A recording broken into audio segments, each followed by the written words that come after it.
François Briguet, bonjour. Merci d'avoir accepté notre invitation et bienvenue au podcast FinTech Fair, premier podcast d'un genre nouveau qui donne la parole aux acteurs et innovateurs de l'écosystème financier. Avant de commencer, je vous laisse vous présenter. Bonjour, François Briguet. Je vais me présenter en mon nom pour cette interview. Effectivement, je travaille à la Banque cantonale de Fribourg. Je suis le responsable de la stratégie, la partie ESG et la partie transformation de l'entreprise. À côté de ça, effectivement, je suis aussi très actif dans différentes associations. Je suis président de l'association IT Valley qui regroupe toutes les entreprises informatiques de Fribourg et après aussi dans plusieurs comités groupement de l'informatique, de la partie gestion de projet, donc assez engagé. Assez occupé aussi.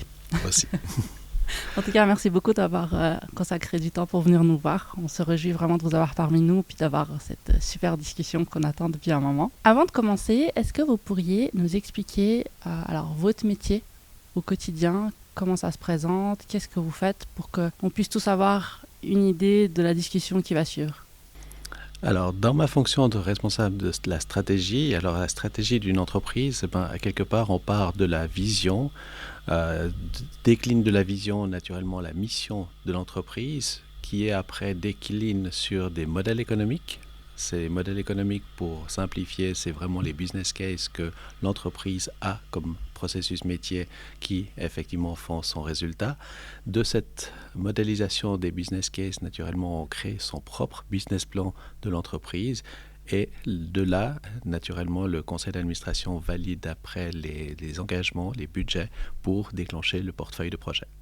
Donc, ma responsabilité, c'est d'assurer cette coordination, que cette mise en place et cette dynamique se passe au niveau de chaque année pour pouvoir actualiser ces business models et derrière de pouvoir développer naturellement toutes les nouvelles tendances. Est-ce que vous auriez peut-être un exemple à nous donner, sans forcément mentionner de nom, mais juste un exemple que vous avez peut-être récemment pour mieux comprendre vraiment tous les aspects? Alors, typiquement, par exemple, dans l'analyse du marché, effectivement, le multibanking est un sujet qui pourrait être justement d'actualité et puis de se dire est-ce que l'entreprise veut l'adhérer, oui, non, et de ce fait-là, apporter les avantages dans le business case, oui ou non. Donc le multibanking, c'est les personnes qui ont plusieurs comptes. Plusieurs comptes et qui permettent d'avoir justement une vue globale de plusieurs banques directement sur leur e-banking en une fois. Super intéressant. Donc aujourd'hui, on va parler avec vous de l'aspect vraiment IT qu'il y a dans les banques. C'est un sujet qui, moi, personnellement, m'intéresse beaucoup parce que je pense qu'on a tous un peu une vision ou certaines idées reçues sur les banques, sur leur parc informatique, sur le déroulement, sur tout ce qui se passe. Pour ceux qui suivent un petit peu, on sait qu'il y a des fintech, donc des entreprises très innovantes qui arrivent sur le marché, qui apportent des solutions parfois disruptives, tout ce qui concerne la technologie. Et donc forcément, ça affecte la finance, ça affecte les banques et ça affecte beaucoup d'aspects. Et donc, on est vraiment très content de vous avoir aujourd'hui pour parler de tout ça et puis avoir plus de clarté là-dessus. Pour commencer, si on devait, avant d'aller un peu en profondeur, comprendre aujourd'hui, au niveau des banques, on va dire suisses ou suisses romandes, au niveau IT, comment ça se passe si on devait juste faire un constat? Alors peut-être pour donner un peu le paysage suisse, effectivement je dirais qu'il y a les grandes banques qui ont leur propre informatique. Et là, c'est vraiment des équipes qui sont internes à l'entreprise et qui développent vraiment leur plateforme bancaire. Et ensuite, on a des banques qui sont, je dirais, acheteuses de plateformes. Et il y a deux plateformes qui sont principalement déployées sur l'ensemble des banques de la Suisse. C'est Avaloq et Finova, qui est en fait l'ERP bancaire. De ça, naturellement, les banques, après, elles peuvent garder une équipe en interne ou une équipe externalisée. La banque reste toujours responsable de son IT dans le cadre de son pilotage pour savoir justement à quoi correspond et par rapport à la couverture des besoins. Mais effectivement, la plupart des banques, en tout cas cantonales, voire petites banques, ils ont outsourcé la prestation IT auprès d'un intégrateur qui fait le lien entre l'éditeur et justement le client. Est-ce que la décision d'externaliser est liée au coût ou est-ce qu'il y a d'autres facteurs qui entrent en jeu? Alors, le facteur coût est naturellement un des critères, mais principalement, c'est de pouvoir maîtriser toutes les compétences. Aujourd'hui, on sait que la course au talent, elle est toujours plus importante et de pouvoir avoir tout en interne, la plupart des banques n'ont pas taille nécessaire, la capacité nécessaire à avoir vraiment l'ensemble de ces compétences. Donc, de les externaliser, de les industrialiser aussi à travers un prestataire informatique qui fait cet outsourcing est aussi une garantie, je dirais, de continuité du service pour la banque. D'accord. Et si on devait voir certaines tendances qui se passent aujourd'hui au niveau IT dans les banques, ce serait quoi? Est-ce que l'externalisation est une tendance ou une nécessité, ou est-ce qu'il y a d'autres aspects qui sont en train de rentrer en jeu pour, bien évidemment, toujours servir au mieux le client au final? Alors, je pense que l'IT, alors c'est toujours après la question de la stratégie par rapport à l'IT. Normalement, la stratégie IT, il n'y en a pas. Voilà, l'IT est en fait un moyen qui se met au service de la stratégie de l'entreprise, qui couvre et qui répond aux besoins des business models de l'entreprise. Pour cette partie-là, elle doit naturellement apporter, premièrement, des plateformes très stables au niveau de l'exploitation, une fiabilité naturellement par rapport à la cybersécurité, une fiabilité au niveau de la qualité des données pour le client, et de ce fait-là, c'est une complexité qui est très très large. Maintenant, au niveau de la taille de l'entreprise, à quelque part, le choix du modèle de dire insourcer ou outsourcer, il est relativement facile à prendre parce qu'à quelque part, l'entreprise, petite banque, elle n'a pas la capacité de le faire. Elle doit outsourcer une partie. Après, il peut y avoir naturellement je dirais des domaines de niche où là, on veut garder peut-être la main mise parce que c'est à quelque part une différenciation par rapport à la concurrence, et de ce fait-là, on peut avoir aussi des effets de niche qui sont gardés en interne. Mais principalement les banques qui sont en mode pilotage outsourcé. Que les grandes banques, ils ont leur propre informatique. Dans quel cas ce serait stratégiquement parlant plus intéressant de garder en interne et pas d'externaliser comme vous venez de dire? Alors, de garder en interne, je pense qu'il est intéressant surtout de garder la partie, je dirais, des opérations. Les back-office, par rapport à ça, c'est vrai qu'on peut aussi les outsourcer en BPO. Et de ce fait-là, du moment qu'on les a outsourcés, peut-être au moment de l'outsourcing, c'est intéressant parce qu'on obtient, je dirais, un bon prix de rendement au départ. Par contre, le prestataire, outsourceur, n'a pas forcément l'optimisation, parce que s'il optimise son processus, automatiquement, il va réduire son chiffre d'affaires. Par contre, si on le garde en interne au niveau des opérations, là, on aura toujours le souci d'une part, simplifier les processus, de les optimiser et d'avoir justement cette capacité je dirais, d'être plus lean pour garantir une efficacité de l'entreprise. C'est intéressant ce que vous avez dit tout à l'heure parce que c'était aussi une de mes questions. Vous avez dit c'est pas la stratégie IT qui définit, qui impacte la stratégie business, mais c'est l'inverse. C'est vraiment l'IT qui est là au service du business pour aller plus loin au quotidien. Et je pense que c'est vrai. Mais est-ce que vous pensez que ce sera vrai dans les années à venir? Est-ce que vous ne pensez pas que justement les acteurs fintech ou d'autres acteurs banques ou autres qui se disent non, moi je vais tout miser sur la partie IT et c'est autour de ça que mon business va tourner? Alors, même si la fintech va prendre justement tout l'IT, donc c'est à quelque part tout en digitalisation, elle devra assurer un processus métier. Oui, bien sûr. Et ce processus métier restera la clé de la stratégie, même si après on est vraiment dans de la technologie absolument, je dirais, tout sur le mobile. Et on voit dans les néobanques, ils sont partis avec une partie, je dirais, de services de base gratuits. Naturellement, ils ont très vite pénétré le marché.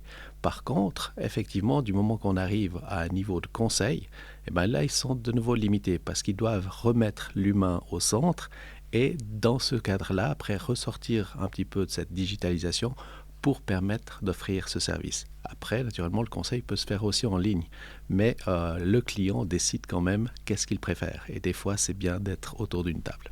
Bien sûr, c'est sûr. Est-ce que vous avez l'impression que ça dépend de l'âge des clients ou pas forcément? Tout le monde, à un moment ou à un autre, veut être autour d'une table et voir en face à face son conseiller. Alors, c'est surtout sur, je dirais, ce climat de confiance. Il faut vraiment se dire qu'une banque, elle donne la confiance à son client et simplement le faire d'une manière électronique pour une prestation, je dirais, de commodité, pour du trafic des paiements, pour des choses comme ça, c'est relativement simple et là, on peut le jouer très facilement. Du moment que je viens et que j'achète la première fois une maison, j'ai comme propriétaire, j'ai quand même certaines inconnues et j'ai quand même besoin d'être rassuré. Alors peut-être pour le premier achat, j'ai vraiment besoin du conseil. Après, peut-être si j'en fais 2, 3, etc., je pourrais être un peu plus en ligne. Mais le premier achat, même si la préparation du processus, elle peut se faire complètement en ligne, pour vraiment avoir du self, je dirais, onboarding de la prestation. Par contre, après, la signature finale, elle est souvent face à face pour vraiment avoir cette confiance qui soit donnée dans le choix du client. On a besoin d'être rassuré malgré tout. Absolument, la banque donne cette confiance. J'avais une question par rapport justement aux clients. Est-ce qu'au fil des années, vous avez remarqué une différence dans les attentes des clients? Est-ce que finalement, les attentes des clients sont toujours les mêmes et c'est juste la manière de servir qui est différente, qui est plus automatisée, ou est-ce qu'il n'y a pas vraiment de changement, ou est-ce qu'il y a un changement du tout, selon votre expérience, bien sûr? Je vais peut-être prendre une image un peu plus large, donc au niveau international. Si on regarde certains pays qui n'ont connu que le développement informatique sur un mobile, ils sont très vite venus à cette prestation tout digital pour permettre d'avoir vraiment, même pas d'ordinateur à la maison, mais avoir simplement sur le mobile et être vraiment directement connecté à faire toutes ces prestations. Pour eux, c'est quelque part intuitif et je n'ai qu'à faire 3 clics et ça marche. Donc, ces pays qui sont justement plutôt l'Asie, etc., où ils ont eu ce développement très très fort au niveau du mobile, eh ben, ils sont en avance aujourd'hui. Parce qu'à quelque part, ils ont cette ouverture et ils ont automatiquement leur plateforme, ils les ont ouvertes pour avoir une intégration beaucoup plus transversale dans les branches économiques. Nous, je dirais la partie Europe, respectivement la Suisse, et la Suisse avec son secret bancaire, effectivement, elle a encore plus cette protection. On a, je dirais, très sécurisé la relation, mais on n'a pas cette ouverture automatiquement. Cette ouverture, elle a été d'abord un apprentissage. J'apprends un PC. Les premiers PC, on était sur DOS, il fallait connaître les commandes et puis savoir qu'est-ce qu'il fallait taper sur l'écran pour pouvoir arriver à faire une commande. Aujourd'hui, c'est plus le cas. Aujourd'hui, on fait que cliquer. On ne veut même plus lire un manuel d'informatique pour savoir utiliser une application. Ça doit être tellement intuitif que automatiquement, le processus, il est adopté. Maintenant, pour le client final, eh ben, du moment que ça devient une commodité, il adhère. Le moment où il a besoin justement d'une plus-value, d'avoir un conseil, d'avoir une assurance, et là, alors automatiquement, il aura l'entretien et il va justement rechercher le contact. Donc l'affaire générationnelle, autant des jeunes comme des moins jeunes, passe je dirais, à la digitalisation mobile, à la commodité. Par contre, effectivement, quand ils ont besoin du conseil, ils s'adressent directement à la banque. Le métier en soi du banquier, qui est vraiment le conseil avant tout, ça ne changera pas. Alors, il va s'intensifier. Aujourd'hui, c'est vrai que la majorité, et si je prends depuis les 30 dernières années, la banque facture la partie transactionnelle. On passe une opération, on facture la transaction. De plus en plus, on devra rechanger nos modèles pour justement valoriser le conseil. Et derrière, pourquoi pas après facturer le conseil, non pas la transaction. Donc il y a des modèles économiques qui doivent vraiment changer pour dire, quelque part, le client ne comprend plus qu'on facture une transaction. Aujourd'hui, il y a un l'instant payment, donc le paiement en discount, qui vient autant pour l'étranger que pour la Suisse. Ça devient une obligation légale que toutes les banques s'adaptent à ce système-là d'ici l'année prochaine. Et par rapport à ça, automatiquement, une transaction qui est faite en 10 secondes à l'étranger, pourquoi je devrais la payer? C'est quelque chose qui est comme un clic de souris. Donc le client ne peut pas le comprendre. Par contre, le conseil de pouvoir bien acheminer et avoir une bonne sécurité sur ces transactions, là, il pourra être valorisé. On parle beaucoup de la tarification et les méthodes de tarification qu'on va devoir adapter justement avec tout le progrès technologique. Et finalement, le banquier, est-ce qu'on pourrait dire qu'il se retrouverait comme l'avocat ou le médecin à qui vous payez 1 heure de son temps pour avoir des conseils? Est-ce qu'on peut dire que ça ressemblerait à ça? Alors, oui, il pourrait avoir cette consultation, mais à quelque part, je pense que le banquier, il a aussi à faire évoluer son métier. Aujourd'hui, on était vraiment, je dirais, que sur du transactionnel. Maintenant, il doit pouvoir faire du conseil, et je dirais, dans une branche économique transversale. Et il doit garantir l'ensemble des flux financiers. parce qu'à quelque part, c'est lui qui a la maîtrise d'un budget, c'est lui qui a la maîtrise des coûts. Donc, automatiquement, si un client vient vers lui pour une hypothèque, pour un placement, etc., il doit pouvoir lui dire, mais qu'est-ce que tu fais de ton argent et comment ton argent va évoluer dans le temps. Donc, dans le cycle de vie de la personne, que ce soit depuis l'enfance jusqu'à son décès ou à sa succession, le banquier est là pour donner ce conseil, parce qu'on passe par des paliers, on passe par des étapes, et là, c'est une vraie valorisation. La même chose qu'après aussi, je dirais, la partie du Customer Journey, c'est-à-dire que la personne, qu'est-ce qu'elle veut, dans quel moment de sa journée, quand est-ce qu'elle veut être informée, comment elle veut pouvoir suivre son état financier, et bien là aussi, la banque doit pouvoir mettre à disposition ses moyens. Donc on pourrait imaginer la banque comme un acteur beaucoup plus large qui englobe beaucoup plus de choses, qui serait finalement comme une plateforme. Alors, le 360 existe déjà. Donc, quelque part, le conseiller, normalement, il a la vue globale du client, 360, qu'il fasse autant des placements que des crédits. Par contre, effectivement, il aura, je dirais, dans la continuité de la vie du client, là, il doit justement pouvoir anticiper. Puis après, ce côté transversal, je vais peut-être l'illustrer avec la branche hypothèque. Accorder une hypothèque, c'est relativement simple. Mais après, il y a le suivi peut-être de l'évolution de la maison, quand il y a des transformations, des rénovations, par rapport aussi après à l'évolution énergétique du bâtiment. Et par rapport à ça, le banquier va pouvoir justement donner un conseil pour dire comment utiliser l'argent, comment le bien va rester valorisé à la bonne valeur dans le temps. Et pour ça, naturellement, il y a beaucoup d'actions à faire transversalement. Et typiquement, si on fait une transformation d'un bâtiment, automatiquement, après la transformation, qu'est-ce que je déclare à mes impôts ? Il y a une partie qui est peut-être nouveau, une partie qui est de l'entretien, une partie de l'énergie. Et puis, fiscalement, on doit pouvoir faire le split. Qui est à même de pouvoir faire ce split ? Le banquier, il a toute l'information, il pourrait remettre directement à son client cette partie-là pour que l'imposition se fasse plus facilement. La même chose du côté des artisans. Là, au niveau de la simplification, dans le flux financier, dans la construction, il y a aussi beaucoup de possibilités pour que, la branche économique est transversale. Et ça, je prends un cas d'une branche économique, mais ça peut être pour tous les cas. Pour reprendre votre exemple, moi, le rendez-vous idéal pour moi, ce serait d'avoir le banquier, la personne qui s'occupe des impôts, des taxes et le spécialiste hypothécaire. Que tous ces trois experts soient en face de moi pour me donner le meilleur conseil pendant 1 heure, 1 heure et demie, soutenu en tout cas par le meilleur système informatique. Ça, ce serait, je pense, le rêve. Alors, on y arrive, c'est très simple parce qu'aujourd'hui, les déclarations fiscales depuis un système bancaire vers la partie fiscale, pour les placements, c'est déjà le cas, où le client peut demander à avoir directement son retour sur la fiscalité. Sur la partie construction, c'est relativement simple à avoir aussi cette mise en place. Par contre, le conseil de comment tenir le budget, ça, le banquier est au centre.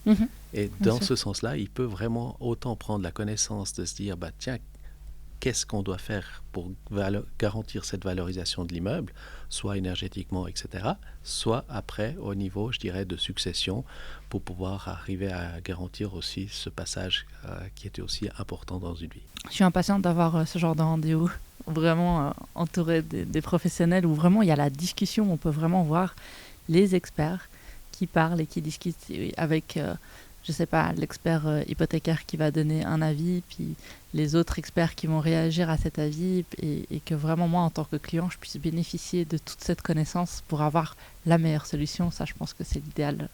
C'est l'idéal. Je pense que la solution n'est pas contradictoire. Je pense que c'est plutôt complémentaire. C'est une chaîne de valeur. Et à quelque part, la connaissance, le banquier au milieu, il l'a. Après, c'est juste dans le conseil, comment on valorise ce conseil et jusqu'où on s'arrête pour cette valorisation. C'est clair qu'on ne peut pas prendre une expertise comme un architecte ou comme ça qui va donner la garantie énergétique. Par contre, au niveau après de la valorisation du bien, là, le banquier va pouvoir dire si tu fais ça, tu auras toujours ta valeur ou bien pas. Il sera un peu le chef d'orchestre de la discussion. on parle de l'aspect IT. Je pense qu'il y a un imaginaire collectif qui se passe au niveau de l'IT des banques. J'ai souvent entendu dire oui, le parc informatique des banques est vieux, mais bon, il est robuste. Est-ce qu'il va s'adapter? Je ne sais pas, je ne pense pas. Il y en a qui sont beaucoup plus alarmistes que d'autres. Je pense qu'il y a pas mal de mythes. Est-ce qu'on peut avoir plus de clarté là-dessus?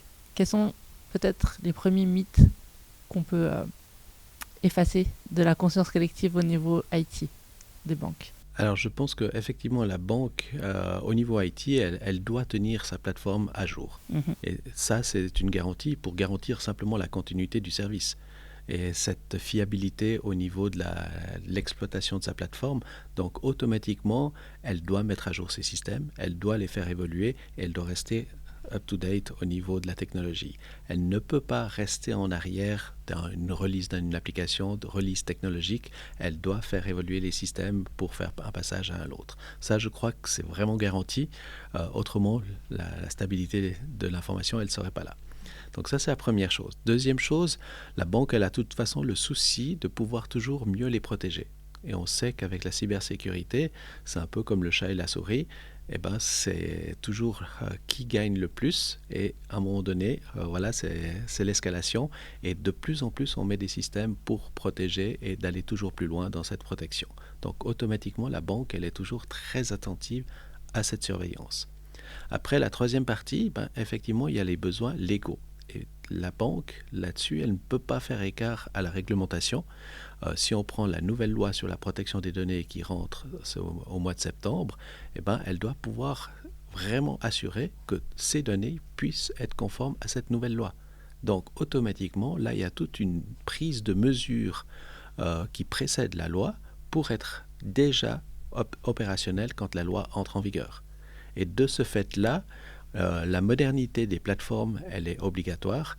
Et après, il peut y avoir naturellement, et ça j'exclus pas, que dans un cas ou l'autre, sur un système qui n'est pas critique, il y a peut-être une application qui n'est pas tout à fait à jour sur une plateforme. Mais je dirais, il y a un plan justement de release, etc., où les banques les suivent très très attentivement. Donc là, je dirais que c'est un faux problème. Un faux problème, je pense que c'est le cas de le dire. Qu'est-ce qu'elle dit, cette nouvelle loi sur la protection des données? Alors, la nouvelle loi sur la protection des données, donc elle va justement pouvoir dire, le client peut venir et demander d'effacer les données après un délai légal. Donc, effectivement, la majorité du temps, c'est 10 ans. Et si je ne suis plus en relation avec ma banque, après 10 ans, je peux vraiment demander à ma banque, est-ce que vous effacez mes données? Donc, quelque part là-dessus, il y a cette garantie que la banque ne conserve pas des données illimitées, donc qu'elle ne va vraiment utiliser les données que quand elle a besoin et par rapport aux délais légaux. Ensuite, naturellement, le client peut aussi demander, mais quelles sont les informations que j'ai dans votre banque? Et la banque doit pouvoir sortir toutes les informations sur le client. Donc, automatiquement, pour le faire, et dans une banque, il y a multitude de systèmes, la banque doit s'assurer qu'elle peut aller chercher dans tous les systèmes l'information du client et donner cette information. Donc, ça demande une complexité de mise en œuvre qui est assez importante pour garantir qu'on soit prêt lors de la loi. Parce qu'aujourd'hui, ça se passe comment? Alors, aujourd'hui, cette obligation n'est pas là. Donc aujourd'hui, on n'a pas un client qui vient nous demander ses données. Légalement, on n'a pas l'obligation de lui donner la totalité. Mais par contre, avec la loi qui rentre au 1er septembre, on aura cette obligation de devoir vraiment lui fournir et de pouvoir effacer les données d'une fois que la relation est terminée après le délai légal. Ça paraît assez contradictoire parce que c'est mes données, elles me concernent moi personnellement et pourtant j'y ai pas accès, c'est pas moi qui décide totalement de ce que je peux en faire. C'est pour ça que la loi a changé. Mais c'est un peu contre-intuitif, trouvez pas? Alors, c'est vrai que la guerre de la gestion des données, au départ, c'était pas un souci.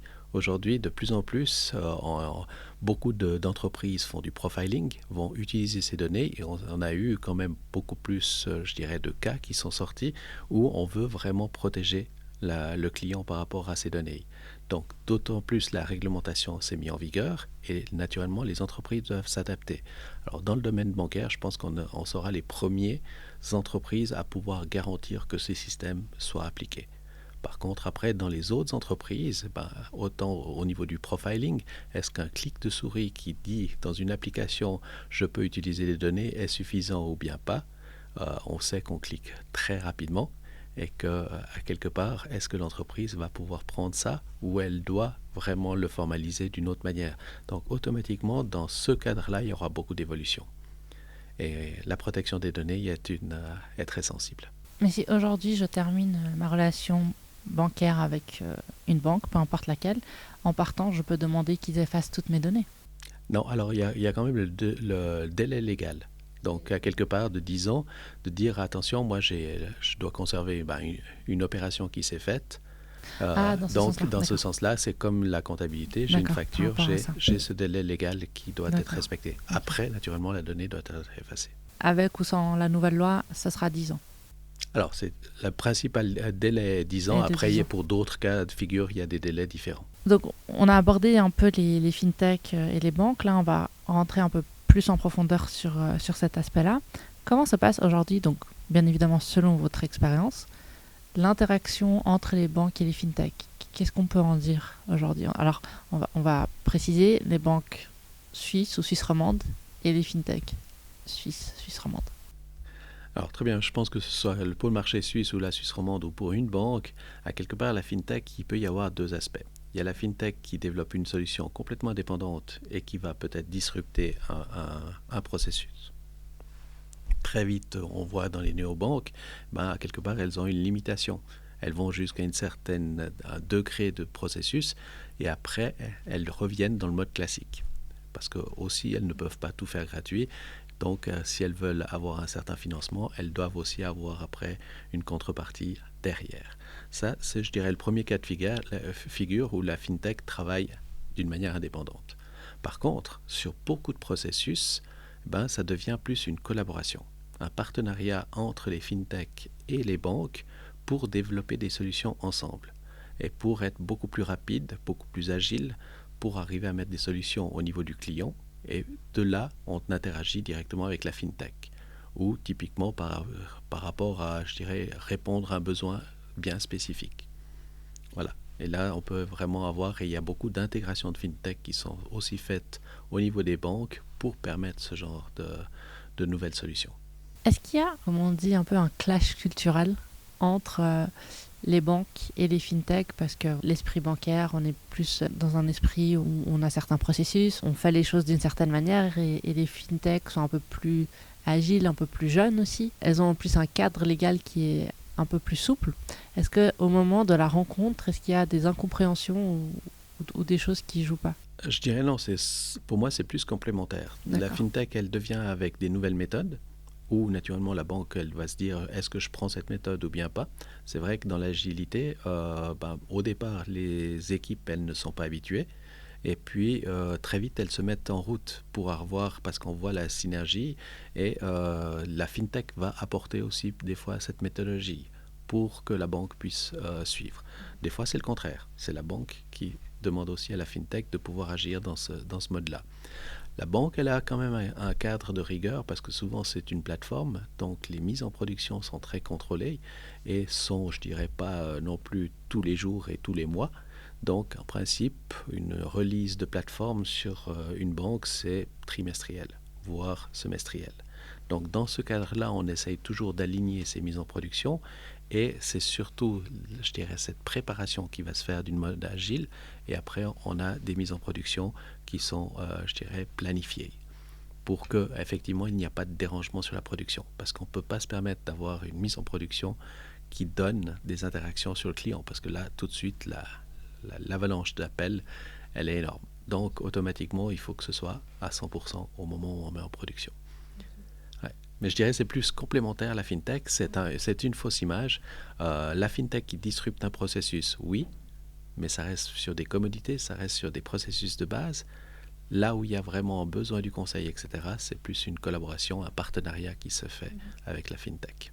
J'aime bien cette approche parce qu'on a souvent une approche un peu polarisée, où c'est les fintech d'un côté qui vont tout disrupter, puis les banques d'un autre qui sont très fermées. Puis je suis assez contente de voir que vous avez cet esprit un peu plus agile et puis voir les choses en complémentarité. Je pense que c'est vraiment ce qu'il faut aujourd'hui pour aller de l'avant. ce sera compliqué de faire autrement. Tout à fait. Puis après, si je veux donner deux points, il y a par exemple un projet que je fais partie aussi, c'est de l'Open Banking Platform. Donc effectivement, aujourd'hui, au départ, on avait vraiment les plateformes bancaires qui étaient concentrées et fermées sur nous-mêmes, et on avait une porte de sortie qui était l'e-banking. Et aujourd'hui, effectivement, comme le client peut demander d'avoir un accès à ces données, il y a des interfaces qui vont se mettre entre le client, entreprise ou privé, pour accéder à ces données et interagir avec ça. Alors, dans ces interfaces, dans le cadre de ce projet Open Banking, la première chose qu'on a essayé de regarder, c'est quels sont les standards du marché qui pourraient être appliqués en Suisse pour pas non plus avoir une démultiplication des connecteurs. Parce que si on utilise, c'est comme ISO, au départ, ils devaient transporter des conteneurs sur les bateaux, ils ont standardisé le conteneur pour que tous les bateaux puissent supporter le conteneur. Et de là, la norme ISO est sortie. Là, c'est un peu la même chose, c'est se dire on va mettre d'abord des standards sur ces connecteurs. Alors, typiquement, il y a le connecteur de Berlin, etc. Il y a différents connecteurs qui sont standards du marché. Et de là, après, on sait que du moment qu'on introduit ces connecteurs sur la Suisse, les entreprises travaillent avec des API sur ces connecteurs et ça devient standard et ça devient vraiment facile à interagir. Par contre, cette ouverture de la plateforme bancaire par rapport au fintech ou par rapport à d'autres entreprises, si je prends un ERP d'une entreprise PME ou industrielle, automatiquement, cette connexion va faire une interaction du processus. C'est-à-dire que la donnée n'est plus stockée d'un côté, je ne fais que l'échange, mais ça devient un flux continu entre les RP de la PME avec les RP de la banque. Et dans ce sens-là, cette connexion, elle est instantanée et c'est ce que le client attend.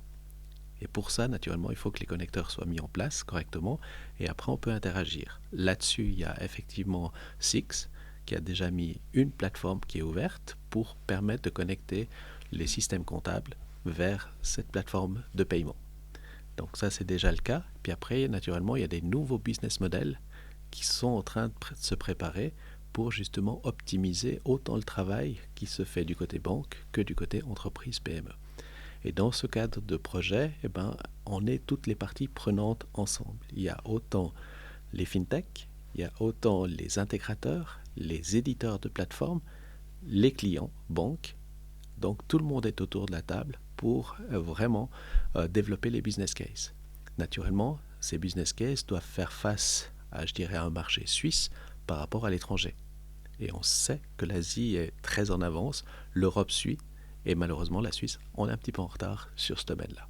Pourquoi ? Parce qu'à quelque part, le marché, effectivement, on a, je dirais, d'abord SIX, qui est une très bonne plateforme, qui répond aujourd'hui au niveau des paiements, justement, même étranger, en 1-2 jours, le paiement est fait.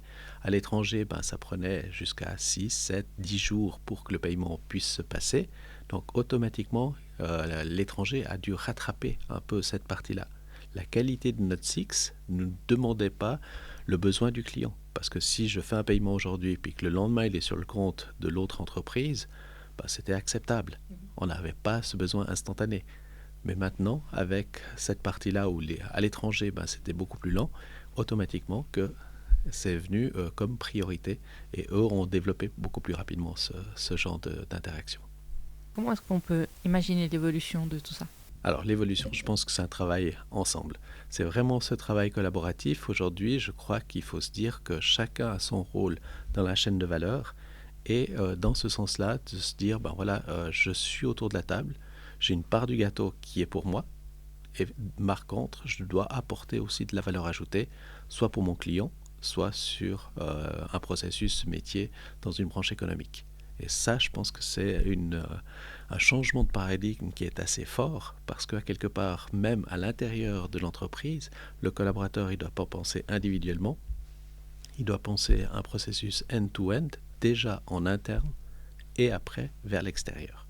Et ça, c'est un changement culturel qui est assez important. Et naturellement, dans les nouvelles générations, qu'est-ce qu'on demande ? On demande d'avoir du sens dans notre travail. Donc, automatiquement, ça doit faire sens pour l'autre et ça ne doit pas être juste à court terme pour son entreprise. Et dans ce sens-là, si on donne du sens, les gens vont adhérer, vont être motivés, vont innover dans cette démarche. Est-ce que finalement, c'est pas ça le vrai changement de paradigme, c'est le fait de voir les choses vraiment à long terme et de les voir ensemble. Alors que quand je dis ensemble, c'est avec des acteurs qui ne nous ressemblent pas, qui sont complémentaires à nous pour une problématique donnée. Alors, naturellement, c'est une force de mélanger les talents. À quelque part, on va d'une part gagner en synergie, en gagnant en idées. Derrière, comme la chaîne de valeur, on n'a jamais la totalité. Donc, automatiquement, ensemble, on est plus fort pour pouvoir la solutionner, la simplifier et surtout ne pas avoir de disruption dans cette chaîne de valeur. Si vous faites un processus et vous le commencez avec du papier pour passer sur de l'électronique, pour revenir au papier, puis revenir à l'électronique et qu'il y a chaque fois une rupture dans le processus, ben, automatiquement, la solution, elle ne va pas être optimum. Par contre, si la solution, elle est à 100% digitale, transversalement de la banque vers les entreprises et vers le client final, automatiquement, là, ça devient interactif. Et pour arriver à ça, bah, automatiquement, le maillon du milieu, qui est la banque, il doit donner ce conseil et il doit faciliter ce genre d'échange pour que ça devienne jusqu'à la commodité comme on a aujourd'hui le trafic des paiements. Et est-ce que c'est une manière de faire qui est suisse ou c'est quelque chose qu'on voit de partout finalement, mais que nous, on prend plus le temps parce qu'on veut vraiment bien faire les choses? En quoi on est si différent finalement? Ou est-ce qu'on est différent? Alors je pense pas qu'on est différent, je pense qu'effectivement c'est une évolution qui se fait aujourd'hui et on le voit dans les nouvelles générations. Les gens attachent de l'importance à avoir du sens pour être motivés, que ce soit autant dans le développement durable que dans la partie de dire bah, l'activité va être profitable, mais pas que pour moi, mais pour la communauté. Et je pense que ça, c'est obligatoire. Quelles sont les stratégies que les banques sont en train de mettre en place pour s'adapter au mieux aux technologies qui sont sur le marché actuellement? Alors, c'est vrai que les banques, elles ont plusieurs critères. Il y a un rapport naturellement qualité-prix, il y a un rapport d'évolution de la technologie pour être vraiment toujours up-to-date. Il y a naturellement le rapport de la conformité légale. Si je prends l'aspect du cloud, est-ce que je peux faire du cloud? Est-ce que je reste en Suisse? Est-ce que je sors de la Suisse avec mes données? Quelles sont les données que je peux sortir, les données que je ne peux pas sortir? Aujourd'hui, une donnée sensible reste en Suisse. Par contre, il y a des données de gestion qui peuvent être aussi faites sur du cloud et du cloud Amazon ou des clouds externes à la Suisse. Donc, de ce côté-là, c'est aussi des choix qui sont importants. L'essentiel, c'est qu'on puisse garantir, comme je l'ai dit au début, c'est de dire on garantit le support qui va supporter la stratégie. Ce n'est pas une stratégie IT qui doit être mise en place, c'est vraiment la stratégie qui va dicter la criticité de l'IT. Qu'est-ce que l'IT doit pouvoir répondre, et autant au niveau légal, au niveau technique et au niveau, je dirais, de qualité des données, surveillance des données, cybersécurité. Dans ce sens-là, c'est de se dire, OK, je vais donner cette confiance. Et de là, l'IT doit répondre à ses besoins. Ça, je crois que c'est le plus important. Maintenant, c'est vrai qu'elle a un enjeu, un challenge, parce que tout va plus rapidement. Le client veut tout de suite. C'est de l'instantané. On le voit autant dans le trafic des paiements. Je veux pouvoir faire mon paiement directement sur un mobile banking et avoir ma banque dans ma poche avec le mobile banking. Ça, c'est une accélération qui se fait que le besoin du client est beaucoup plus exigeant. D'autre part, après, il y a aussi l'aspect du cycle de vie par rapport à la technologie. Le cycle de vie, on change beaucoup plus rapidement les appareils. Un mobile par rapport à un PC, aujourd'hui c'est 2 ans un mobile, voire même plus rapide pour les jeunes. Un PC, on était à 4 ans, voire 6 ans. Si je prends quelques dizaines d'années en arrière, c'était facilement 6 ans. Aujourd'hui, on est vraiment dans des rythmes d'accélération qui fait que derrière, la technologie doit s'adapter, se renouveler plus rapidement.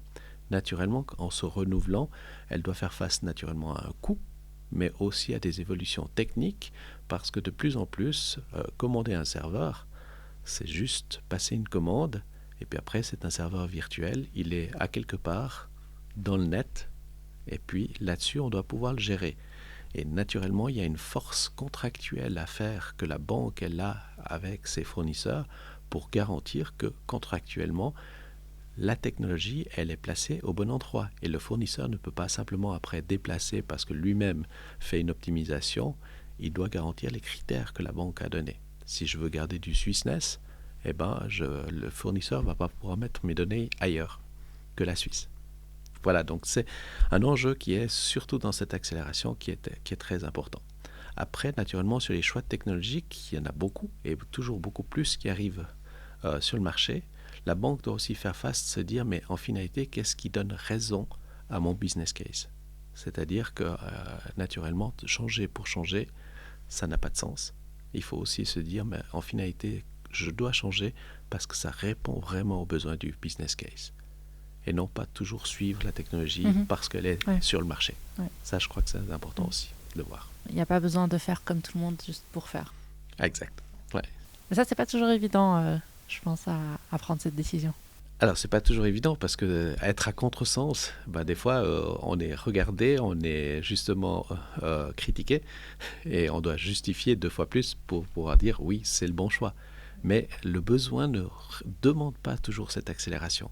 Ouais. Et par rapport à ça, des fois, certains clients disent « mais je suis content que votre banque ne change pas trop souvent parce que moi, je n'ai pas envie de m'adapter. Ouais. Moi, j'ai l'habitude de faire avec votre e-banking qui va très bien. Pourquoi le changer chaque 3 mois ? Non. À quelque part, oui, je comprends qu'on puisse changer, mais s'il est simple d'utilisation, etc., le client ne veut pas changer. Oui, parce que ça prend du temps aussi de s'adapter. Puis à peine on a pris le temps et l'effort de s'adapter et de s'habituer à quelque chose, on doit déjà changer. Ça devient plus agaçant qu'autre chose, en fait. Voilà, il faut pondérer la chose, donner des vraies évolutions. Et que dans la vraie évolution, il y a ce côté UX, expérience du client, qui permet de dire, voilà, il y a une simplicité, et que le client il puisse dire, waouh, ils m'ont donné quelque chose de mieux, de neuf, quelque chose qui est avec une vraie valeur ajoutée. Si ce n'est que de mise à jour technique où il n'y a pas de nouvelle fonctionnalité qui est livrée, le client il va plutôt être mécontent. Je me rappelle, c'est quelque chose que j'avais vu quand j'étais en banque.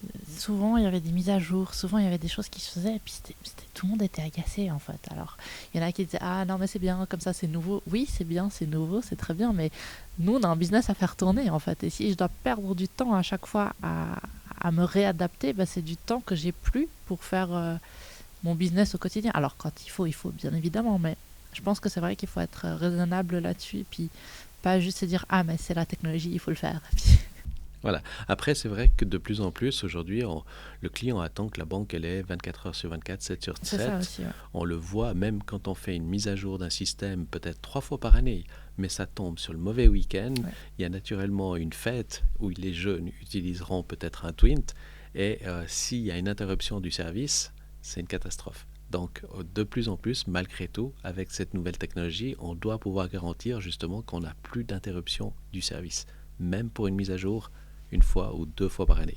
Ah, j'ai eu 2-3 exemples un peu gênants avec Twint, où c'était en plein mise à jour et c'était un peu compliqué.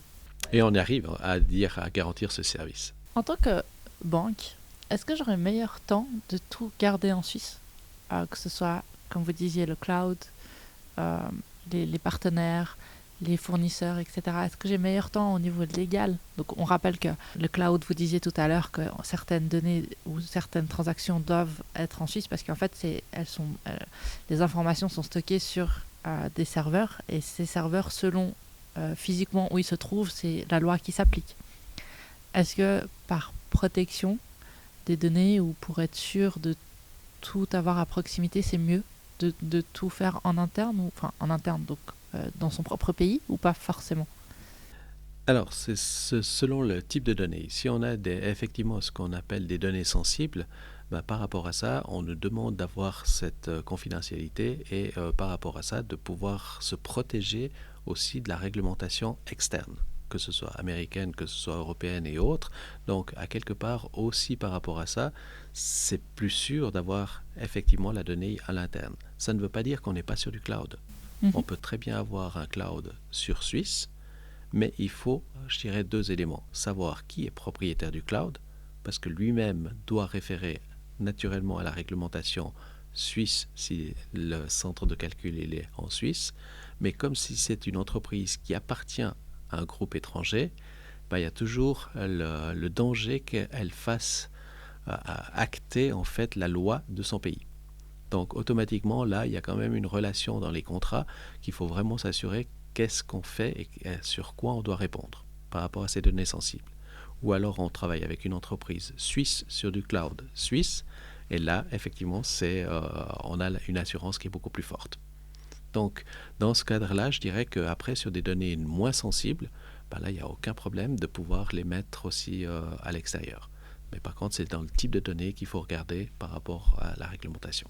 Mais est-ce que c'est pas justement ça, cette nouvelle forme de secret bancaire, qui serait que je fais le choix de tout garder en Suisse pour avoir justement la législation qui me correspond ou qui va dans le sens de mon business, et du coup je suis tranquille, et puis j'ai un certain rempart ou une certaine limitation où j'ai pas besoin d'être affecté par une législation externe, ou à l'inverse on peut se dire moi la législation d'un autre pays me convient plus parce qu'elle est plus souple sur certains aspects, et puis je suis plus tranquille.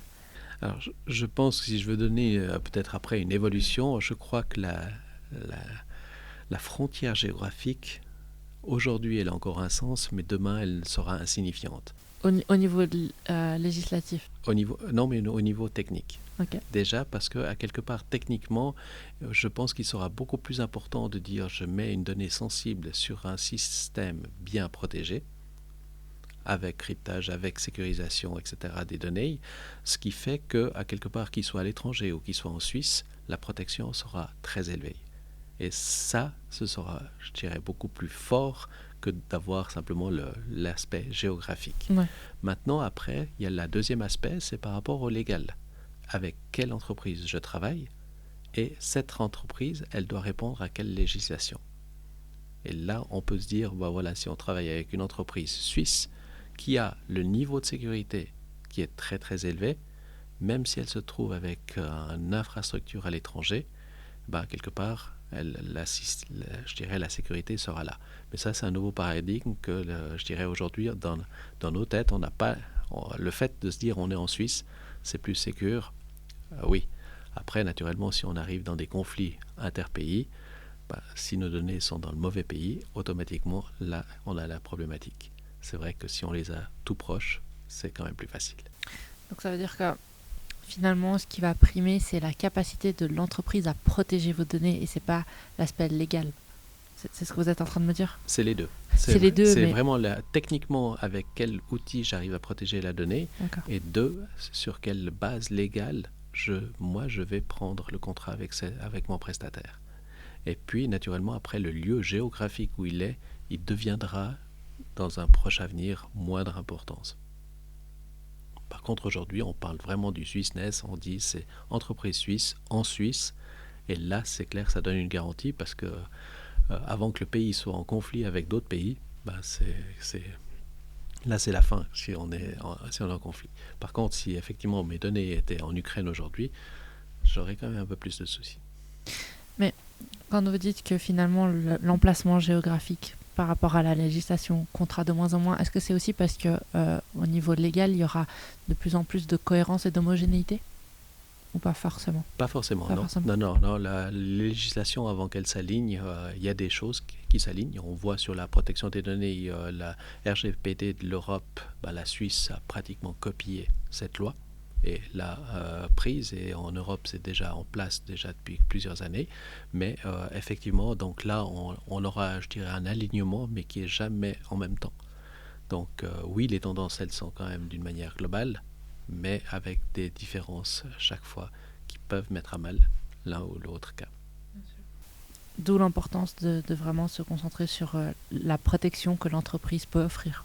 Absolument, oui. Qui fera la différence. Je pense qu'il serait intéressant, pour compléter cette vision, de parler un peu de gouvernance. Donc, avant de commencer, est-ce que vous pouvez nous expliquer brièvement qu'est-ce que la gouvernance dans le cadre de la banque, au niveau IT, pour qu'on puisse comprendre la suite de la conversation? Alors, dans la gouvernance de l'IT, je dirais il y a 3 choses qui sont importantes à couvrir. C'est le risque, pour garantir une continuité de service.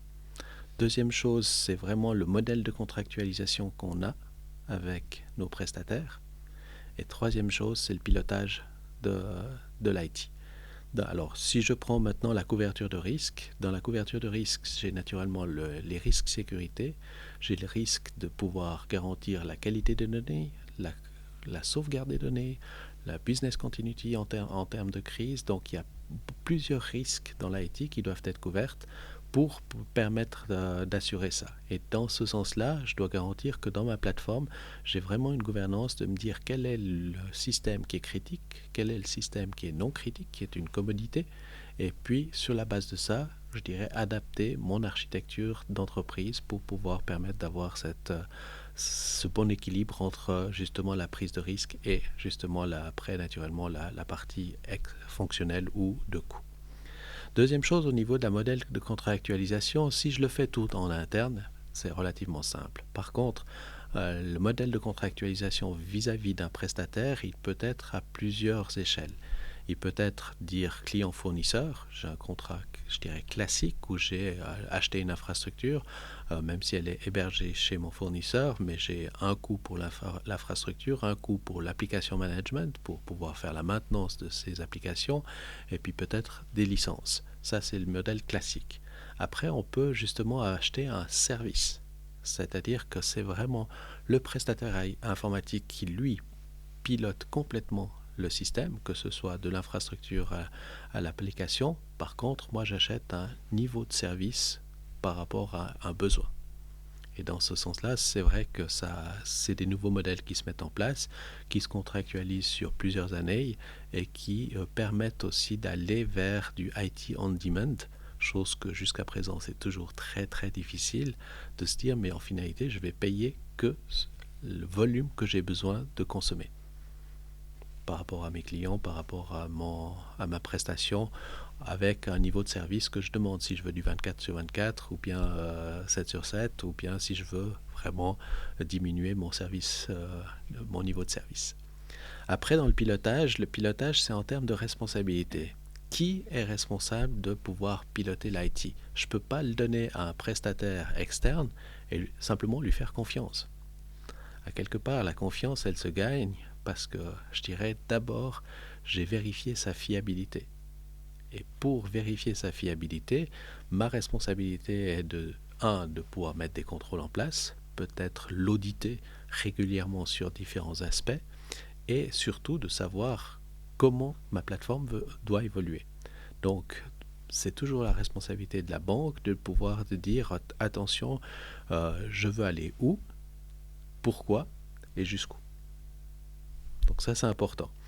Maintenant, derrière, à quelque part, la banque est dans sa position, elle peut se poser la question, est-ce que je veux être first mover, donc le premier à mettre une nouvelle application et même participer au développement de l'application?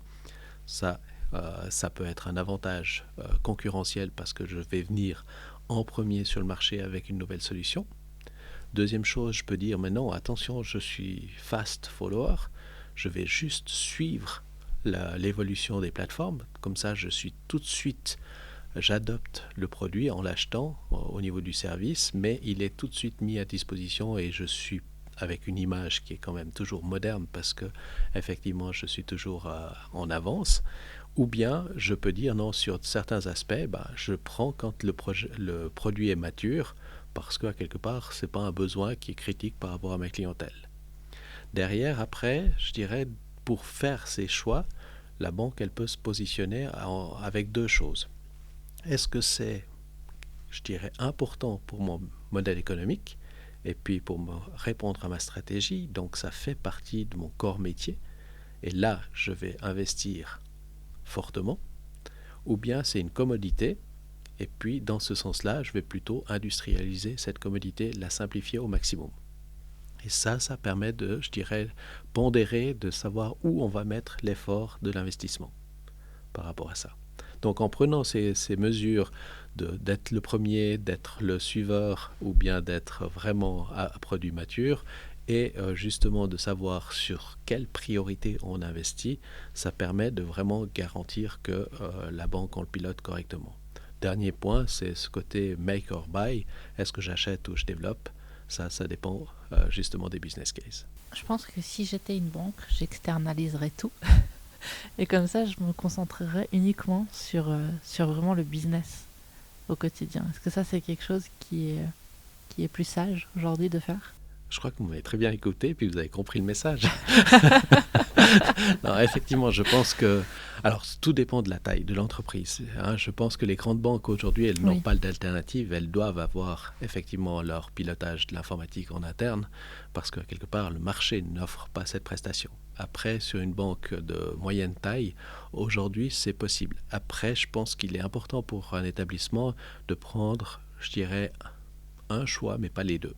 Soit j'externalise et je vais dans une externalisation sur l'ensemble des services, et comme ça je garantis vraiment cette compétence de pilotage et je reste, je dirais, avec ma casquette de pilote, ou bien je garde en interne et là j'assure tout le service.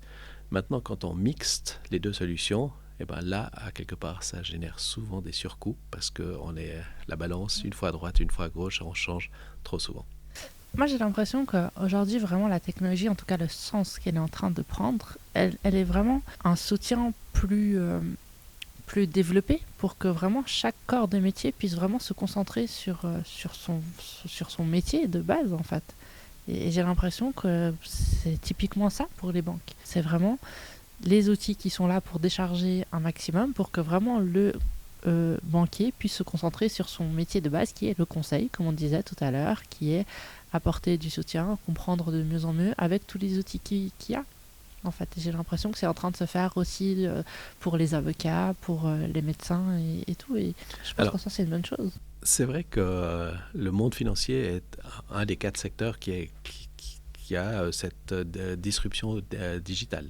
Automatiquement, de ce fait-là, on est poussé vers cette digitalisation et c'est pour moi, c'est vrai que de plus en plus, le banquier n'est pas là pour faire de la saisie, la partie de l'opération. Ouais. L'opération, elle doit être simplifiée, automatisée.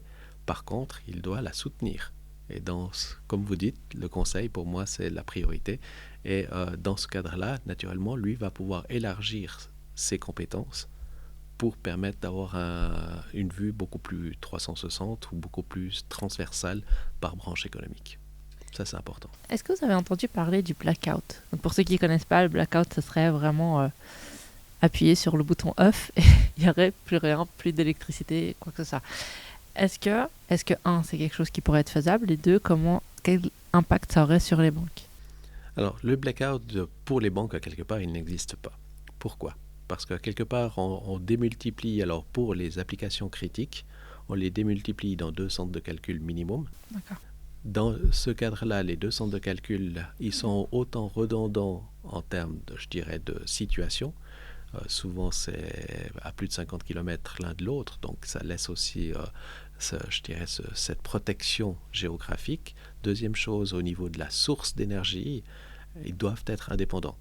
Donc, automatiquement, même s'ils sont alimentés par, je dirais, un câble électrique qui vient du réseau, à côté, le centre de calcul doit pouvoir générer sa propre électricité avec des génératrices, etc. Pendant combien de temps? Alors, ça dépend naturellement des centres de calcul, ça dépend de la criticité, mais en principe, c'est en tout cas, je dirais, sur 3-4 jours. C'est clair que de garantir des mois, on n'arrive pas. Mais naturellement, ces centres de calcul ont justement une certaine durée et ça peut aller sur 3-4 jours, en tout cas où l'assurance, elle est absolument garantie. Donc de ce fait-là, puis après naturellement, les banques, elles sont prioritaires comme, je dirais, entreprises sensibles au niveau, je dirais, du pays, et ce qui fait qu'il y a priorité à redonner de l'électricité naturellement aux établissements bancaires comme au médical, comme pour que l'économie puisse rester en vigueur. Donc de ce côté-là, on a ces doubles garanties. Donc le blackout sur une banque, aujourd'hui, alors sauf en crise complète du pays, je dirais non, c'est pas possible. Bon à savoir, rassurant. La mesure, elle est prise. Un autre aspect qu'on peut aborder, c'est l'aspect formation. Donc, on sait qu'aujourd'hui, comme on a dit, il y a beaucoup de choses qui se passent, des tendances disruptives qui arrivent, des nouvelles technologies, et il faut bien évidemment du monde pour gérer tout ça. Et pour avoir ce monde-là, il faut aussi des formations. Qu'est-ce qu'on peut dire à ce niveau-là? Où est-ce que ça en est aujourd'hui? Alors, au niveau formation, je pense qu'il y a différents aspects. Il y a la formation naturellement du métier de la banque qui reste primordiale, et ça, je crois que c'est ça va toujours en plus et aujourd'hui un conseiller doit avoir une certification, donc automatiquement le niveau du conseil, je pense qu'il est garanti. Après, derrière, il y a quand même que le collaborateur doit pouvoir assimiler les technologies, pouvoir assimiler les nouveaux processus et à chaque fois s'adapter. Derrière ces processus, naturellement, il faut les talents pour pouvoir les mettre en place. Ces talents, ils sont partagés entre la FinTech et naturellement les banques. On sait qu'il y a quand même une pénurie d'informaticiens qui est annoncée et que quelque part, cette digitalisation pousse ce métier à vraiment se développer. Donc, c'est comment on va garantir que justement ces talents vont être partagés correctement. Donc, je pense que ce sera plus dans un partage d'intérêts qu'on va partager ces talents que simplement de se les pirater entre nous. Partager, qu'est-ce que ça veut dire? Partager, c'est-à-dire qu'on va retrouver, je dirais, dans des solutions communes où, quelque part, on va devenir partenaire entre la FinTech et la banque pour permettre justement d'avoir le partage de la ressource. Un pool de personnes compétentes qui seraient au service des deux? Oui. Il y a beaucoup d'entreprises déjà maintenant qui mettent de la ressource à disposition. Et en finalité, on peut vraiment acheter, comme on dit, la prestation de la ressource pour un mandat, pour une période, pour une spécification. Donc ça, de plus en plus, on peut autant acheter du service que acheter de la ressource pour faire ce genre de choses. Donc ça, c'est une évolution qui est possible. Par contre, effectivement, la formation, aujourd'hui, c'est vrai, on va sur les bancs d'école. Dans l'informatique, on n'a jamais fini. L'informaticien, il a la chance de pouvoir toujours apprendre, même si c'est un petit peu pénible dans la fin de sa carrière, de toujours se remettre sur les bancs d'école et de pouvoir toujours acquérir la nouvelle formation, d'autant plus que ça va en accélération. Alors, c'est vrai qu'après, il faut des généralistes qui sont capables de faire du pilotage, et souvent une personne dès 50 ans va plutôt dans des fonctions de coordination, de manager pour pouvoir faire le pilotage des autres ressources, et que la ressource plus jeune reste à la pointe de la technologie pour pouvoir faire ses développements. Donc c'est une complémentarité dans le métier, mais on voit que cette problématique de formation, elle est très très importante. Naturellement aussi pour la partie des talents. Après, les technologies, qu'est-ce qu'elles vont faire et quels sont les impacts qu'elles auront sur les ressources? Si on prend aujourd'hui avec certaines technologies de l'intelligence artificielle, il y a une partie des métiers qui se font remplacer. Alors, je dis bien une partie, parce que quelque part, cette confiance, elle va quand même toujours être dans l'humain, mais derrière, alors autant le monde médical que le monde bancaire, on aura des réponses très très rapides pour avoir la réponse de base. Avec l'intelligence artificielle, aucun souci. Par contre, derrière, pour avoir cette relation émotionnelle avec l'humain et de se donner cette confiance, là, je pense que le banquier restera toujours en vigueur. Donc, par rapport à ça, je pense qu'effectivement, dans ce trend, je dirais dans les années à venir, la Suisse, l'Europe et même au niveau international, le métier de l'IT est en explosion et va manquer de ressources. Donc là, il y a en tout cas des opportunités qui vont se faire pour les jeunes. Qu'est-ce qui fait qu'il n'y ait pas assez de ressources? Est-ce que c'est le domaine qui n'est pas assez sexy, ou est-ce que c'est les formations qui ne sont pas assez en phase avec les besoins? C'est quoi le vrai problème? Alors, le vrai problème, je ne pense pas que à quelque part, alors c'est clair, c'est une information sur ces nouveaux métiers. Souvent, quelqu'un qui a pris la formation d'un logiciel, il va déjà travailler. Il ne va pas faire une formation complète à multilogiciel et d'avoir une vue globale. Si on prend les anciennes formations, quelque part, une personne faisait un brevet, faisait un diplôme où elle avait 15 branches de l'IT où elle maîtrisait. Maintenant, on voit beaucoup d'informaticiens viennent directement spécifiques sur un aspect technologique. Et après, naturellement, ces gens-là, naturellement, ils performent sur cet aspect technique, mais est-ce qu'ils ont la capacité de se renouveler après 10 ans, après 30 ans, pour adopter autre chose, parce que le marché change. Donc là, automatiquement, il y a une contrainte. Puis d'autre part, cette contrainte de formation en continu qui est vraiment accélérée, fait que certaines personnes aussi après changent à travers leur parcours de carrière. Donc aussi là, il y a fait. Puis après, je pense que l'IT aujourd'hui manque cet équilibre homme-femme. Aujourd'hui, Ouais, l'IT est beaucoup plus représenté par des hommes et je pense que là, il y a une ouverture qu'on doit faire et une sensibilisation pour avoir cet équilibre homme-femme. Parce que les deux peuvent le faire. C'est juste simplement un historique qu'on a, que la partie technique était le garçon, la partie non technique était fille. À quel niveau est-ce qu'on peut agir pour régler ce vrai problème qui va être de plus en plus marqué dans les années à venir? Alors je pense que si on prend les filières de formation, déjà il y a une introduction dans les premières classes aujourd'hui, où effectivement on met les moyens informatiques déjà à disposition. Donc là, il y a quand même une sensibilisation qui est très forte de l'État pour pouvoir mettre ces moyens à disposition. Et ensuite, je dirais, dans les toutes jeunes générations, elles vont naître avec.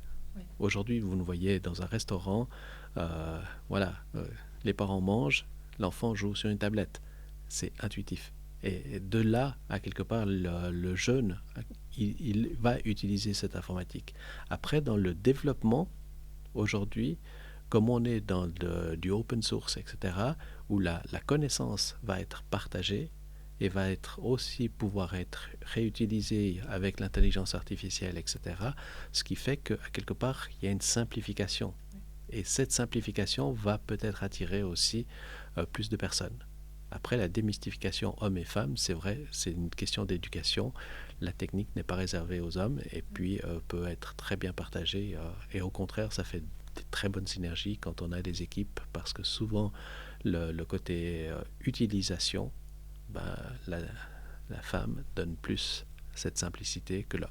Est-ce que finalement, l'intelligence artificielle n'est pas la réponse à ça? Alors, elle va aider. Je pense que effectivement, ça, c'est des nouvelles formes. Effectivement, comme vous dites, je prends 10 photos d'une personne et puis j'arrive à la simuler dans n'importe quelle déclinaison ludique. La personne qui peut être soit un roi, soit une reine, soit etc. Et c'est vrai que l'intelligence artificielle, elle arrive à très bien le faire. Ça, et c'est bien que le côté aussi ludique arrive sous cette forme-là, pour que la démystification de la complexité se fasse. Maintenant, je pense qu'effectivement, on arrivera à jouer avec l'intelligence artificielle, mais comme complémentarité. Pourquoi perdre du temps pour rechercher quand l'information elle est déjà là? C'est une simplification.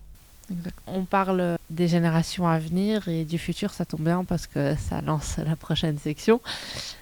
À horizon 2030, aujourd'hui, on est en 2023. 2030, finalement, c'est dans 7 ans, c'est presque demain.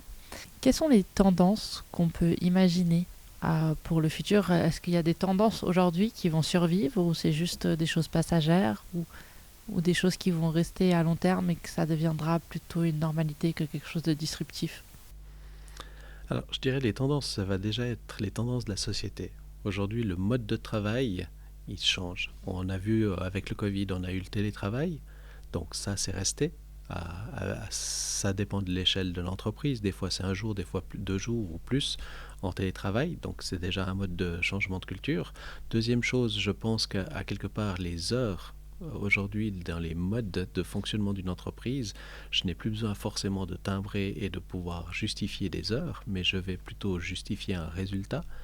D'autre part, après, je vais justement venir avec un mode, je dirais, beaucoup plus d'agilité où la personne est partie prenante de la responsabilité de l'entreprise et à quelque part avoir plus une délégation de, non pas top-down, mais vraiment bottom-up et qu'à quelque part, on va donner la responsabilité dans les différentes équipes pour qu'elles puissent vraiment s'auto-alimenter et arriver à pouvoir développer plus loin.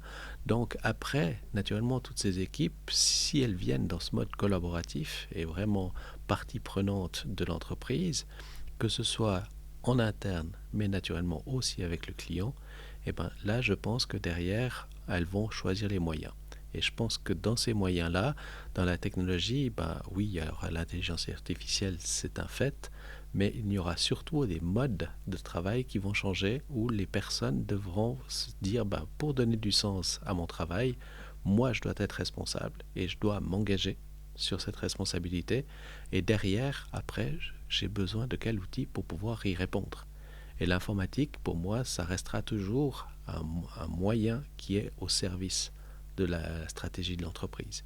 Et si l'entreprise a une stratégie d'avoir ce mode collaboratif, à faire face justement à ces engagements où les gens vont demander du sens à l'entreprise, donc elle-même, elle devra changer son management pour venir dans ce mode collaboratif, peut-être plus distribué avec des responsabilités dans les équipes. Et là, effectivement, le côté innovation, le côté partie prenante sera beaucoup plus fort. Et je pense que la technologie fait que de répondre à un besoin, rien de plus. Donc finalement, plus cet aspect engagement ancré avec le parc IT et les solutions IT qui viennent répondre à ça. C'est vraiment toujours l'informatique qui vient répondre aux besoins des entreprises et surtout des humains. Et je pense surtout que la technologie, elle est là. Donc la technologie va toujours plus vite que l'humain. L'humain doit vraiment s'adapter aujourd'hui à la technologie et on voit qu'à quelque part, même dans le mode de collaboration, aujourd'hui, qu'une personne ait 150 mails à traiter par jour, c'est juste absurde. Donc il faut arriver à changer ces modes de faire pour qu'à quelque part, on se reparle entre les personnes. Et on voit que le fait d'avoir eu le mail, le fait de pouvoir simplement communiquer par rapport à ça, on fait un ping-pong des fois d'un aller-retour à 10 fois aller-retour pour avoir une réponse correcte à la place de prendre le téléphone et puis d'échanger pendant 3 minutes. De ce fait-là, je pense que ce côté mode collaboratif et ce mode de travail en équipe demande et va pouvoir soulager aussi des modes justement de communication qui ont été mis électroniquement mais qui sont plus une pollution du travail que vraiment un avantage. Et ça, je pense qu'il y a de nouveau un réapprentissage à faire pour remettre l'humain au centre et de pouvoir mieux justement interagir entre nous pour, alors autant avec du chat, mais c'est la question immédiate, et après, naturellement, d'arriver avec vraiment l'interaction, je dirais en équipe, ça peut être à distance comme en présentiel. Vous savez, c'est toujours très drôle parce qu'à chaque fois que je parle avec des gens qui sont vraiment IT à 100%, c'est eux qui mettent le plus l'accent sur l'aspect humain. C'est déjà bon signe que la technologie, bon signe. que la technologie prime pas, bon mais signe. que effectivement l'humain reste au centre. Ouais. Et je pense que l'IT est au service et non pas le contraire. Mais je trouve ça toujours drôle de voir que c'est vraiment les personnes du IT qui mettent le plus l'accent là-dessus, alors que les personnes qui sont plus dans le business, elles vont plus mettre l'accent justement sur l'IT et puis peut-être parfois, malheureusement, un peu omettre ce côté humain. Oui, il y a toujours je pense que la personne qui maîtrise moins l'IT, elle croit qu'elle va lui apporter des solutions. Exact. En finalité, l'IT n'apporte pas de solution. C'est d'abord nous-mêmes qu'on doit agir et l'IT est un support. Par rapport aux futures générations, donc comme on a dit, toutes celles qui vont arriver, ces nouveaux héritiers aussi, qui vont arriver, qui vont hériter, qui vont arriver en tant que nouveaux clients des banques. Alors bien évidemment, il y aura toujours les parents derrière, mais ce sera plus eux qui seront dans le contrôle, on imagine et on espère surtout pour eux. Comment est-ce que ça va changer la relation et la dynamique banque-client avec la notion IT derrière ? Est-ce que vous pensez que, bien évidemment, comme vous avez dit tout à l'heure, donc l'IT est toujours là pour répondre aux besoins de l'humain, répondre aux besoins des employés pour être plus efficace et puis remettre vraiment l'humain au centre. Comment est-ce que ça va se transmettre et puis se traduire avec ces nouveaux types de clients qui vont arriver, qui très certainement seront différents dans leurs attentes et dans leurs exigences en comparaison avec leurs parents? Je pense que ça se fera beaucoup plus naturellement parce qu'à quelque part ce sera comme le téléphone. Au départ on apprenait à manipuler un téléphone, aujourd'hui on ne se pose même plus la question. On l'a, c'est un écran, c'est tactile et on l'utilise. La jeune génération, elle va arriver et elle va être née avec ça. Ouais. Donc automatiquement elle sera consommatrice sans le savoir et sans devoir apprendre. Je pense que c'est quelque chose qui va être naturel, à être immergé à travers ça. Et non pas, je dirais, un conflit à se poser la question, de dire attention, on doit être formé ou bien pas. Si on doit être formé, c'est que ça a mal été construit. Donc automatiquement, il faut que ce soit ce côté intuitif et qu'il soit adapté par l'ensemble. Donc une solution doit vraiment être adaptable à l'ensemble de la cible qu'elle recherche à toucher. Donc on peut imaginer que ce sera le développement ou en tout cas le maintien de cet aspect user-friendly, rapidité, peut-être aussi un peu plus consciente, des solutions un peu plus écologique ou ESG ou consciente, on peut appeler ça comme on veut, développement durable, on va dire. Est-ce qu'il y aurait peut-être un autre aspect? Alors, il y aura peut-être l'économie circulaire qui rentre aussi dans cet aspect-là, parce que quelque part, indirectement, l'humain doit maintenant aussi apprendre à se dire, bah tiens, quand j'ai un appareil, je dois pouvoir le réparer et non pas le jeter. Ça, c'est quelque chose. Ou peut-être que je dois renoncer à l'utiliser parce que j'en ai pas le besoin. C'est gadget inutile, mais à quelque part, on sait que c'est aussi une consommation de moyens et ça, pour la planète, c'est peut-être pas l'idéal. Donc, je pense qu'il y a une éducation à faire dans ce sens-là, à se dire on doit vivre mieux avec moins. Et puis, par rapport à ça, une qualité, je dirais, de relation qui est beaucoup plus élevée. Et pour moi, l'économie circulaire a un grand potentiel si elle est appliquée vraiment dans le sens, non pas que de recyclage, mais vraiment de partage de solutions. Donc toujours dans cet esprit de remettre l'humain au centre et finalement recréer des communautés basées sur le besoin et basées sur développement durable, mais vraiment cette vision de réunir et toujours utiliser les solutions IT comme un moyen et non pas une finalité. Absolument, oui. Je pense que c'est une belle conclusion. C'est gentil à vous, merci. Merci d'être venu. On espère vous avoir prochainement parmi nous pour d'autres discussions. Puis on vous retrouve personnellement sur LinkedIn. C'est gentil, merci beaucoup. À bientôt. À bientôt, au revoir.